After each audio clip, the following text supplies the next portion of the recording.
அருட்பெரும் ஜோதி அருட்பெரும் ஜோதி தனிப்பெரும் கருணை அருட்பெரும் ஜோதி. பாம்பு தீண்டாது சென்றது. ஒரு நாள் நண்பர்கள் சிலருடன் சென்னைக்கு அருகே உள்ள வியாசர்பாடிக்கு மாலை நேரத்தில் சிவசரிதம் சொல்லிவிட்டு திரும்பும்போது இரவில் பெரிய பாம்பு ஒன்று இவர்களை நோக்கி வரவே கூடியிருந்தவர்கள் அனைவரும் ஒவ்வொரு திசையில் ஓடின. வள்ளல் பெருமானோ எவ்வித பதற்றமின்றி கருணை ததும்பிய கண்களால் பாம்பை நோக்கினார். வந்த பாம்பு வள்ளலாரது காலை பின்னிக் கொண்டு 2 நிமிடம் இருக்கவே பெருமாள் பாம்பை நோக்கி இவ்விடம் விட்டு நகரும்படி கூறினார். ஒரு சிறிதும் ஊறு செய்யாது விலகி சென்றது பாம்பு.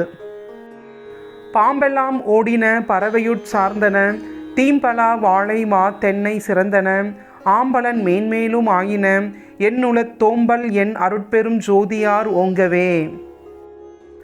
தற்போது வியாசர்பாடியில் உள்ள இந்த ஆலயத்தில் ஒவ்வொரு மாத பூசத்திலும் அன்னதானம் நடைபெற்று கொண்டு வருகிறது. மேலும் பல அற்புதங்கள் நடந்து வருகின்றன.